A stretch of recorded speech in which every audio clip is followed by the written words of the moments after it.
HG Gun Note dari Witch from Mercury. Salah satu mobile suit yang ditunggu-tunggu, namun sayangnya keluar sebagai rilisan premium Bandai. Apakah layak masuk lineup premium Bandai? Atau sebaiknya sebagai rilisan biasa saja? Simak review berikut.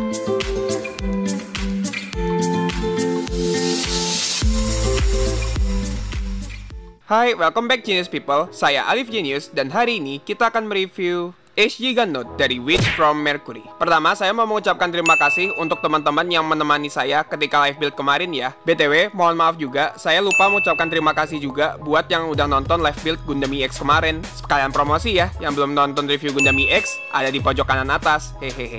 Dan ya, sesuai dugaan kalian, karena warna kotaknya luntur, udah pasti ini rilisan premium Bandai guys. Untuk gunpla dari series Witch from Mercury, ukuran boxnya terhitung tebel loh ini guys. Dan langsung saja kita mulai unboxingnya. Ya, dan belum apa-apa, kita udah disambut dengan jumlah stiker yang seperti ini. Wow. Tapi jangan khawatir, ternyata stikernya nggak kepake semua guys. Kebanyakan stiker opsional kok. Terlihat kita mendapatkan stand base gratis dari Bank Bandai. Ini nih senangnya saya gunpla dari Witch from Mercury itu. Selalu nggak pelit kalau ngasih gimmick. Lalu di sini juga ada runner yang cukup unik ya. Pertama kalinya kayaknya saya ngeliat runner model kotak kayak gini. Ceritanya ini nanti buat gimmick data storm yang ditaruh di belakang itu loh guys. Ini sisa runnernya keren juga kayak buat dijadiin frame sesuatu atau apa gitu ya. Manualnya ternyata berwarna guys. Saya udah expect berwarna hitam putih sih layaknya rilisan premium Bandai yang lain. Oh ya, untuk harga ya, saya mendapatkan gunpla ini di harga 2.900 yen ditambah ongkir 240, jadi total saya membayar 3.140 yen atau sekitar 320.000 sampai 330.000 rupiah ya guys. Total kita mendapatkan 7 runner, 1 runner unik, 1 beam saber, 1 stand base, dan stiker seperti ini.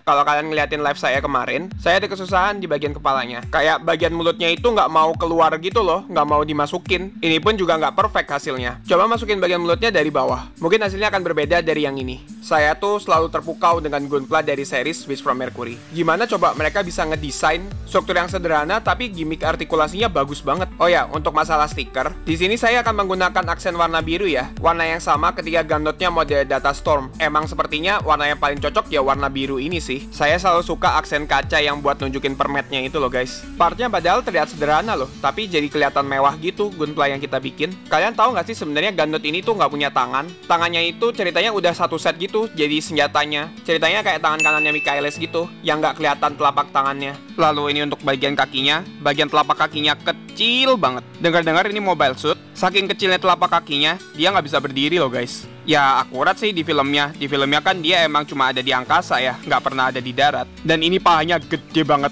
kayak pahanya ayam guys. Thick banget ini mobile suit. Untuk bagian pinggangnya sederhana banget. Dan sepanjang saya build sepertinya tidak ada artikulasi sih. Pinggangnya agak beda ya. Kalau saya, ini pertama kalinya saya menemukan pinggang model beginian. Nah, stiker yang banyak itu kebanyakan dipakai di bagian backpacknya ini. Selalu satisfying cuy, masangin bagian kacanya ini. Kayaknya emang gimmick kaca-kaca gini cuma ada di Witch from Mercury nggak sih guys? Coba komentar di bawah deh, kit gunpla yang lain yang punya gimmick kaca-kaca kayak gini. Sayangnya senjatanya ini polos banget ya guys. Dan terakhir kita mendapatkan stand base yang seperti ini.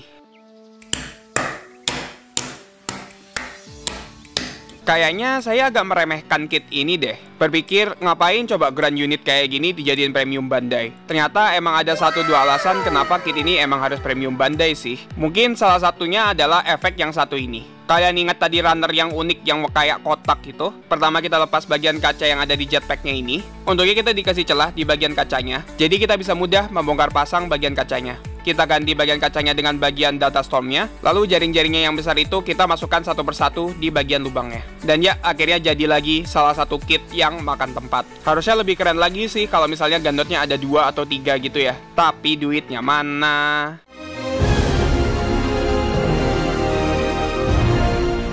Kita langsung cek aja untuk artikulasinya si Gun Note yang ini. Kayaknya alasan emang dikasih stand base itu adalah karena emang dia nggak bisa berdiri sih. Di sini saya coba untuk memberdirikan, tapi dia emang tendensi untuk jatuh-jatuh terus gitu loh guys. Kasian ya, hidup nggak bisa berdiri di atas kaki sendiri. Langsung saja kita cek untuk artikulasi kepalanya. Seperti yang saya tadi bilang, bagian mulutnya itu emang ada agak error gitu. Kayaknya bisa ini tes aja bajep.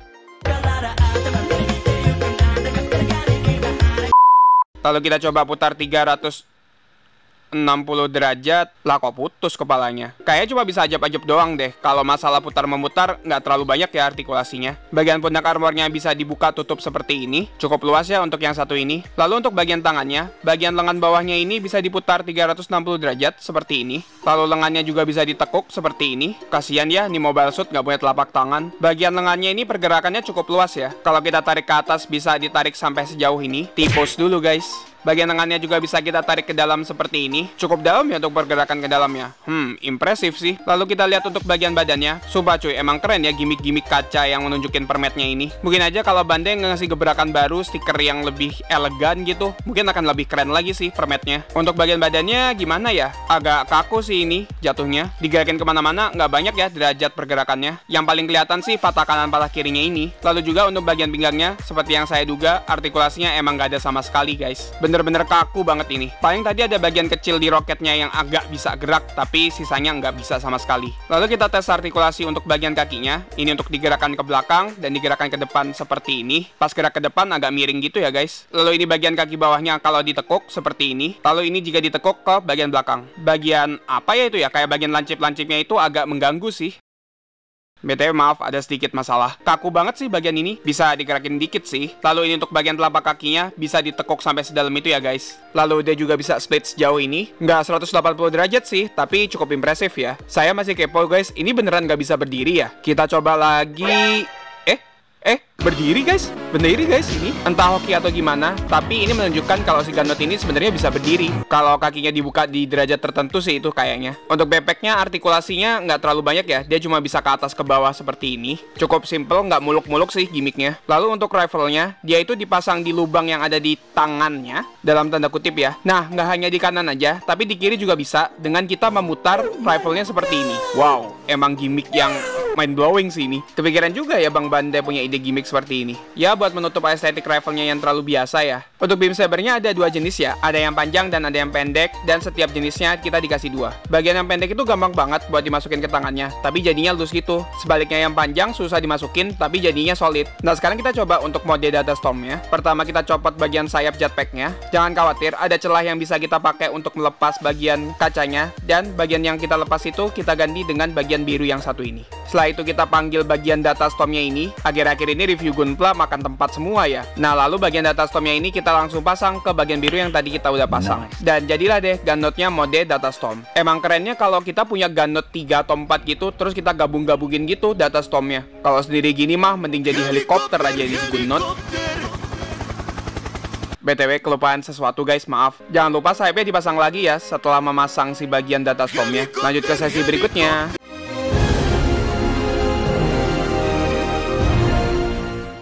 Jadi, bagaimana menurut kalian tentang HG Gunnotte yang satu ini? Saya mengakui kalau saya meremehkan kit yang satu ini. Berpikiran, ngapain punya kit nggak punya tangan dan nggak bisa berdiri dah. Ditambah hanya grand unit yang cuma muncul di beberapa episode. Ditambah lagi masuk lini premium Bandai. Malah jadi nambah nggak ada kemauan kan untuk beli kit ini. Namun setelah merakit dan melihat dengan kepala mata sendiri, saya memakan kata-kata saya sendiri sih. Ternyata ini salah satu kit yang estetika bagus, artikulasinya solid, build-nya gak ribet dan enjoyable, gimmicknya memuaskan untuk ukuran grand unit. Sasuga sih, kit dari Witch from Mercury emang paling favorit menurut saya. Dengan harga yang terjangkau, partnya yang nggak banyak, build-nya nggak banyak makan waktu, estetik dan artikulasi yang punya value yang sama atau lebih daripada uang yang kita bayar. Yang sangat disayangkan dari kit ini adalah kenapa harus masuk lini premium Bandai. Tapi emang ada beberapa alasan sih kenapa unit yang satu ini harus dijadiin premium Bandai. Karena enggak. Tapi karena ini kit emang terkesan terlalu mahal untuk dijadiin lineup retail. Seperti yang kita tahu, kit dari Witch from Mercury itu emang mengedepankan harga yang ekonomis tapi mantap secara gimmick dan artikulasinya. Gunpla Witch from Mercury aja yang paling mahal cuma 2.200 yen, yaitu si Caliban. Dan kita tahu kan seberapa mantap jiwanya si Caliban ini. Makanya dengan harga retail 2.640